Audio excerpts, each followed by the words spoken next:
There's so many cards that are talked about out here, but today we're going to be talking about some of the most interesting things that people think are going to disappear off of the market. Make sure you guys smash the ever-living crap out of that subscribe button so you guys don't miss out on more awesome content. These are a combination of hilarious things, and I'm not all surprised by these ideas that people discuss. The first one's going to be counter cleaner out here. Now, I just want to be full upfront and honest with you here.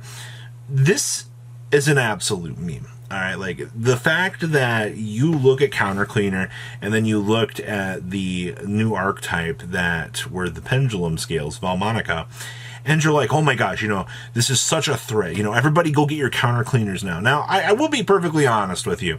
Counter cleaner as a concept of a card is very interesting. I like that Yu-Gi-Oh! Has prefaced built-in cards for things like this. And, I mean, all it is it's just pay 500 life points, remove all counters from the field.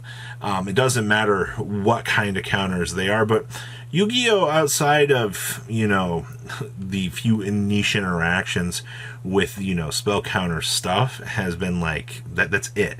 Alright, it's like Endymion do stuff. And the other problem is we've never had, the counters sticking around for a while. That's the other thing. I feel like if counters became more of an issue, that they would design a newer based card to kind of clean that particular side of the game up. But to think that counter cleaner would disappear based on Valmonica doing the thing, I mean, you would clear the counters and then they would just add more counters to their cards. Like, you're essentially just resetting everything, and that would just be like, now you're going to have to deal with the stack up of the counters returning back to the game. And counter cleaner is not even a quick play, so you can't even get the best value that you'd want to see from that. And to me, the entire discussion point for this is absolutely meme-worthy. So that's where I wanted to start today's discussion. Whew. Next up is Guilty Gearfried, the Magical Steel Knight. Now, I want to preface this with, I think this card is good. I think as a universal super poly target against warrior decks, it's a good card. The problem is minus Infernoble, who's ending on Double Charles, is sold maybe depending on how else they opened up. The issue is unless they have two warriors with different attributes, if they're just ending on the Double Charles setup, then you can't even really, it depends on what the rest of the board is. I think in another world this card could be really good, but this does feel kind of like the hopium side of things. You're hoping that you'll be able to make this when that doesn't really seem like it's going to be all that applicable at the end of the day. And I also want to mention the Draco Knight, Draco Quest here as well, because at least the Draco Knight seems like it was a doable thing. When your opponent ends on Baron plus, Dissipator, you could super poly into the Draco Quest, and you could essentially, congratulations, you broke their board. All right, like that was the entire purpose of doing that. And at the end of the day, I mean, Draco Quest just feels better versus, Guilty, who you need to get that niche interaction off of the different warriors to be able to make. So, kind of do with that knowledge what you will. I mean, there are eyes on Guilty Gearfried, seeing the fact that it's, an under $20 collector's rare as of filming this, and that's pretty big, actually. A lot of people are definitely going to take a look at that, and they're going to go, hey, maybe this is worthy of picking up, because price tags do dictate a lot of these things. Next up is Blackfeather Dark Rage Dragon. Now, I recently found out that Tier was the one that was playing this. And I remember it's one tuner plus one or more non-tuner monsters to make it. And it is an entirely generic monster. But the thing that Tier is trying to do with this, or at least the small group of people that have been looking at this card, is once per turn, when you would take damage from an attack or a card effect, you can send the top 5 cards of your deck to the graveyard. Then any monster sent to the graveyard by this effect, this card will get 400 attack points. So, what you're telling me is if something from an attack is involved, or damage from a card effect. Well, let's just be honest here. The card effect side of things probably isn't happening. Whatever anti-burn shenanigans that you think are coming, I don't realistically see that. Now, if you're making a bunch of monsters and you're like, hey, you know, like, we're dealing with, like, some damage from attacks, that seems a little bit more viable on the side of things. Now, once again, I mean, it comes down to can X card effect trigger an X window of, you know, the damage step and all of that. I'm not sure on the semantics of all of that. I'm not worried about that.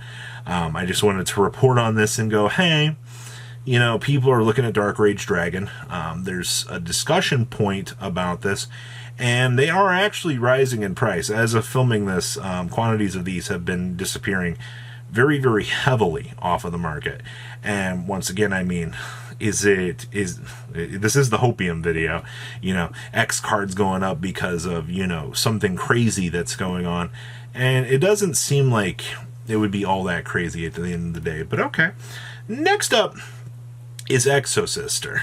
Wait, we already talked about Exo Sister getting bought out because it had success out of, you know, previous events. So here's the thing. This entire new wave is actually based on the World's Championship, actually. We've once again returned back to the, oh my gosh, did you guys see what Exo Sister can do? See, I told you Exo Sister was a good deck.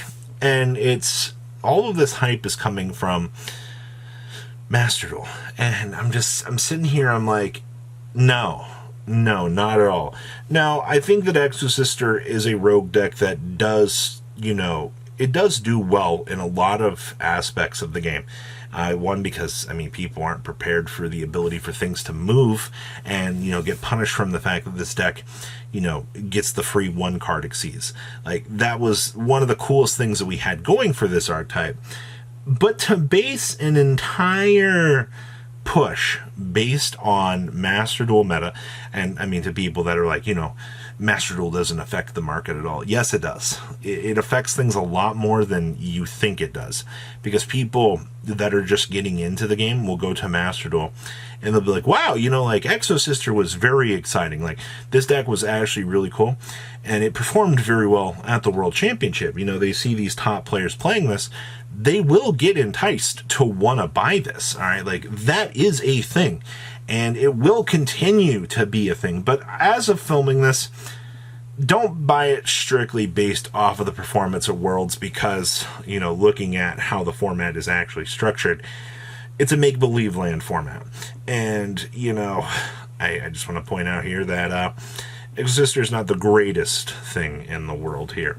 And the last thing I want to talk about here is Great Shogun Shin. Now this feels a little bit more accepting of a lot of the stuff that I've already mentioned in this video, because this actually feels like, you know, there is a gimmick to this. So warrior decks are actually trying to play this as a soft lock to make it that the opponent can't play the game. We have Angel Ring coming out here in Age of Overlord that basically negates the effect of the first spell. Does not negate activation. I want to point that out. All right, that's very, very important, because with Shogun Shin, it says your opponent can only activate up to one spell or trap card per turn. Problem is, if that activation is negated, they still have not technically activated a spell or trap. So the whole point is they're trying to pseudo-lock you into making sure that, you know, the one spell that you get is essentially unplayable at the end of the day. So there is a giant thing with this. Do I see this taking off? I do see this showing up in quite possibly a couple of decks. I think there are going to be eyes on this, and those are like the biggest things that you need to consider, is when people are looking at these particular cards and going, hey, you know, there is something to this, you know, maybe we do need to give some consideration to that. And that's, you know, usually the biggest points to kind of consider here. So at the end of the day here, I will say that I think that this is by far the least amount of hopium in this video, and it seems like it could actually, you know, do relatively well at the end of the day. So what do you think about these interesting takes? Please, if comment down below, tell me what you guys think. I'll see your beautiful faces back in the day, guys. Peace out. Patrons, thank you.